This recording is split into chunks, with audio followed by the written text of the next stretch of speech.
Hello, everybody, and welcome to this additional video on the concept of making money or net income. So on the previous videos, we talked about what making money means. Okay, it's revenues, which are goods and services provided to customers, minus expenses, which is all the things you use up in the process of providing goods and services to customers. Okay. And so when you take all of that against each other, you net the two, you get net income, also called profit, also called earnings, also called making money. And I explained in the last video that none of this has to do with receiving cash. Okay. But what does that really mean? Okay. Let me explain.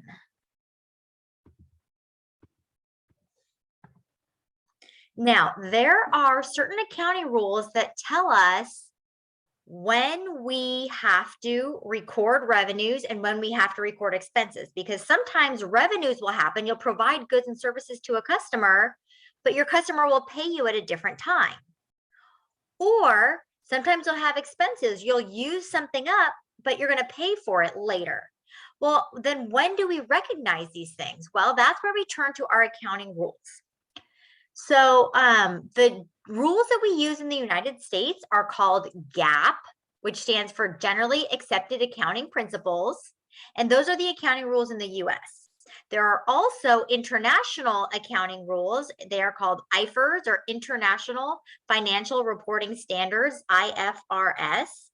In this class, we're going to be focusing on GAAP because we're in the US and most of the companies we'll be dealing with are US companies, but it is good to know that the international standards exist. And if you continue in accounting, you'll probably learn more about those. But for the most part, they're very similar. There are some differences, but for the most part, they're similar. So the accounting rules that we are going to use to help us understand when to recognize or record revenue and when to recognize or record expenses are kind of these three key accounting concepts. Okay, so first of all is the time period assumption. So the time period assumption tells us that the life of a business is divided into a series of accounting periods in which we measure activity for purposes of comparison. So whether that's, monthly, quarterly, annually, at a minimum, companies have to do it annually. So they'll look at 2021 versus 2022. But most companies want information more often. And so they're going to separate things into months. So we've kind of seen a little bit of this already, starting with our Soccer with Sarah activity. I asked you, how much money did the company make in the month of June? And so I'm going to be very specific as far as what month or what accounting period I'm talking about. And this is a theme all throughout accounting. So we're going to continue to see that focus on timing. Okay, when is something happening? That's very important. And it's important because the whole purpose of accounting is to provide us with information.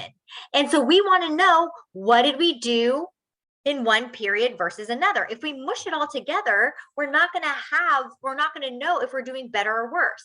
So that's why we split it up. This particular chart that you see here is splitting it up in years. But you see that when we have the information separated by years, and we compare one year to the next, to the next, to the next, we can see a trend happening, right? So that's why it's very important for us to separate out what's happening in each accounting period so that we can compare one to the other. So now you understand why it's important that we pay attention to timing. Next, let's talk about what that has to do with revenue and how we recognize or record revenue. And the rule that tells us when we recognize or record revenue is called the revenue recognition principle. Okay, the revenue recognition principle tells us that revenue is recognized at the time the products or services have been provided to the customer. Okay, so we record them when they're provided. In other words, when they're earned. Okay, so we record revenue. If we're looking at the example of the consulting company, we record the revenue when we provide the consulting work. Now, it doesn't matter when the customer pays us. They might pay us a week later, a month later, 60 days later. They might pay us in advance. It doesn't matter as far as when we record the revenue. Okay, it doesn't matter when they pay us. What matters is when we provide the service. Okay, sometimes you may even see the term fees earned. Okay, when you're looking at some of the problems in our textbook, instead of using the term revenue, they use the term fees earned. Basically, they're just, again, saying it has been provided. When it's provided, that is when it is earned. So what does this look like in terms of transaction analysis? Well, let's take a look. So here's an example. It says 11/7, and again, you got to pay attention to dates. 11/7, November 7th, the company provided consulting services of $1,900. They sent a bill to a customer who will pay in 30 days. Okay, so here's a situation where we provided consulting services to a customer in November, but they're not going to get paid until the next month, right? 30 days later is going to be the next month in December.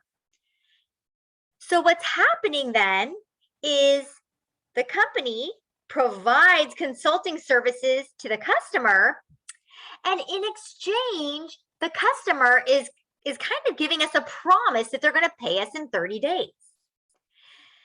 Now that promise we call accounts receivable. Accounts receivable, or as we shortcut it, AR. Okay, so AR is a promise received from a customer to pay you for the products and services you provided. Okay, that's what AR is. We give them services, they give us a promise that they're going to pay us later, or AR. So again, this is kind of the opposite side of a payable. Payable means your promise to pay. Well, this is a receivable, meaning a promise from someone else that you'll be receiving. You'll be receiving cash in the future. Okay, so now how do we analyze this transaction? Well, it goes like this, right? November 7th, we provide the services. So we've got revenue going up for 1,900.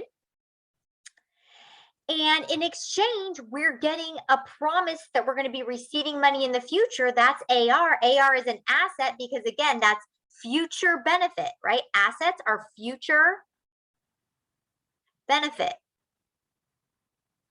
So if we're getting this promise that we're going to get cash in the future, this is a future benefit. And our future benefit is going up.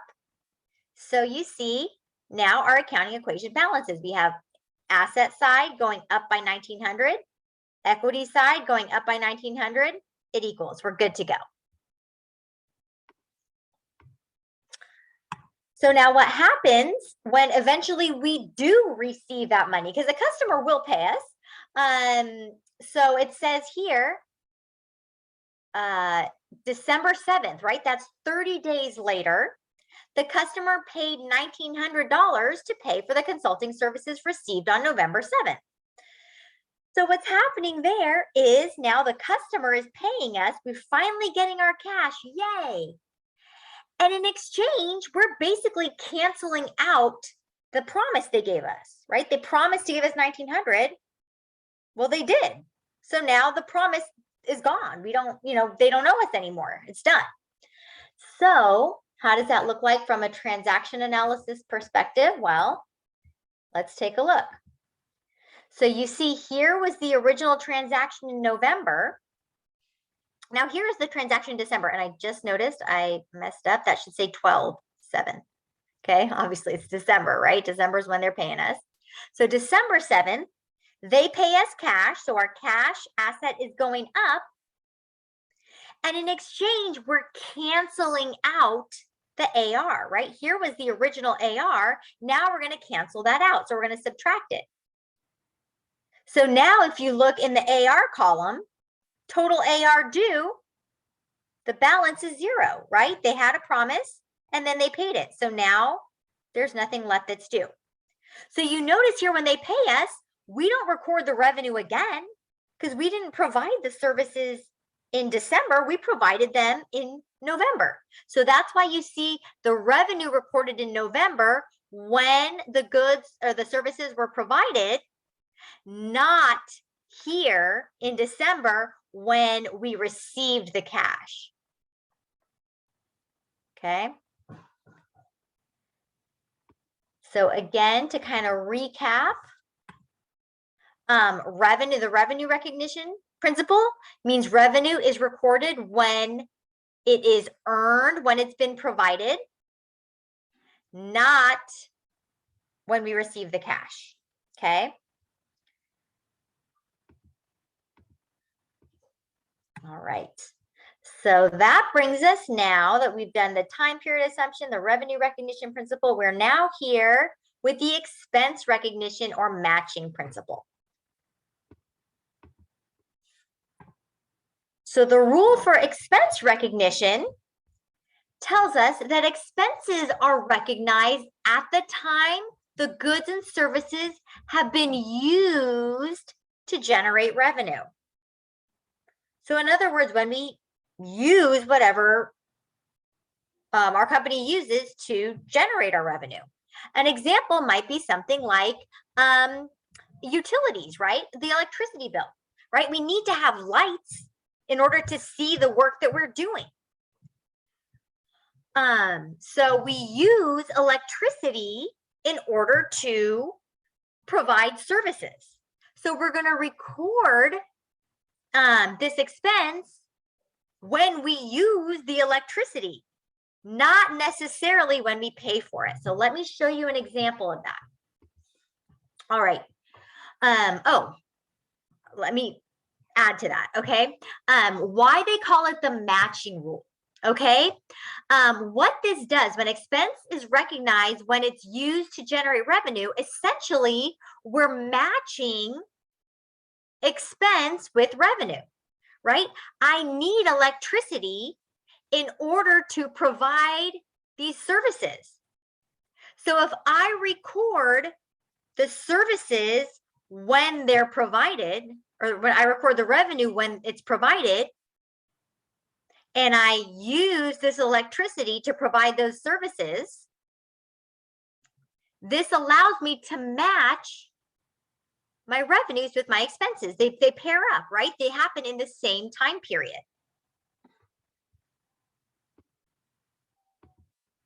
So now let's take a look at an example, okay?